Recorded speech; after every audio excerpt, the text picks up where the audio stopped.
দীঘার কাছে এই বনেদি বাড়ির পুজো আজও প্রাচীন রীতিনীতি অনুসারে হয়ে আসছে। বাঙালির বড় উৎসব দুর্গাপুজো। দুর্গাপুজো মানেই প্রথমে আসে রাজবাড়ি বা বনেদি বাড়ির দুর্গাপুজো।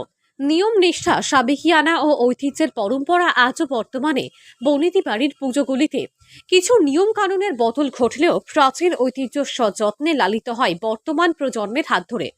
পূর্ব মেদিনীপুর জেলায় বেশ কয়েকটি রাজবাড়ি বা বনেদি বাড়ির পুজো রয়েছে। প্রত্যেকের রয়েছে আলাদা আলাদা প্রেক্ষাপট। সেই রকমই একটি পুজো হলো দীঘার কাছে রামনগরের মিশ্র বাড়ির দুর্গাপুজো। দেখুন, আমার জন্মের আগে থেকে আমার বাড়িতে এই দুর্গাপূজা হয়ে আসতো এবং আমাদের জ্ঞান হওয়ার পরেও দেখেছি নিয়ম। ব্রাহ্মণ পরিবারে যেহেতু আমরা জন্ম নিয়েছি, ব্রাহ্মণ পরিবারের মায়ের আবাহন আমরা করি। কৃষ্ণ অষ্টমীতে বিল্ল বৃক্ষের মায়ের বোধন, সপ্তমীতে হয় সাত ভাজা, মাকে নবমীতে ভোগে দেওয়া হয় বাড়ির পুকুরের মাছ, অষ্টমী নবমীর সন্ধিক্ষণে বলি দেওয়া হয় চাল কুমড়ো, আখ ও আদা।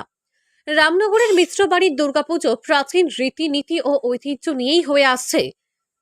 মিশ্র বাড়ির দুর্গাপুজোকে ঘিরে মানুষের উৎসাহ উদ্দীপনা এখনো তুঙ্গে। হাতে গোনা আর কয়েকটা দিন, পুজোর প্রস্তুতি চলছে জোর কদমে। এখানে প্রথমে তো আমার ওই কৃষ্ণা অষ্টমীতে, কৃষ্ণপক্ষের অষ্টমী থেকে আরম্ভ হবে বোধন, বিল্লবৃক্ষে বোধন আরম্ভ হবে, সেখান থেকেই চলবে শুক্লা। রামনগরে উপকূলবর্তী এলাকায় অনেক বনেদি বাড়ি পুজো হয়। মিশ্র বাড়ি দুর্গাপুজোকে ঘিরে রামনগরবাসীর আবেগ উন্মাদনা তুঙ্গে। মিশ্র বাড়ির দুর্গাপুজোয় মাকে ভোগে দেওয়া হয় মাছ। ব্রাহ্মণ বাড়ির রীতি নিয়ম মেনেই হয় পুজো। প্রতি বছর এক জেলায় প্রতিমা হয়। এই বাড়ির পুজোর উদ্বোধনে আসেন বর্তমান বিধায়ক অখিল গিরি।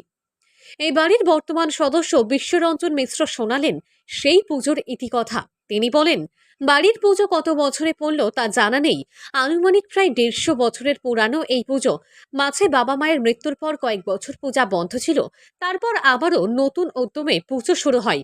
নতুন উদ্যমে পুজো শুরু হলেও প্রাচীন রীতিনীতি অনুসরণ করা হয় পুজো। এই দুর্গাপুজোর 4 দিন পরিবারের সদস্যরা আনন্দে যেমন মেতে ওঠেন, ঠিক তেমনিভাবে রামনগর এলাকার বহু মানুষ এই পুজো দেখতে আসেন।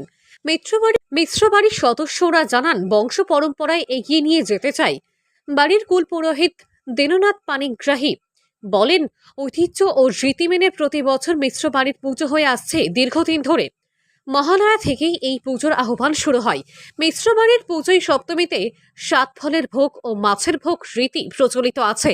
এই রামনগর এলাকার মানুষজন প্রতি বছর অপেক্ষায় থাকেন মিশ্র বাড়ির দুর্গাপুজো দেখার জন্য।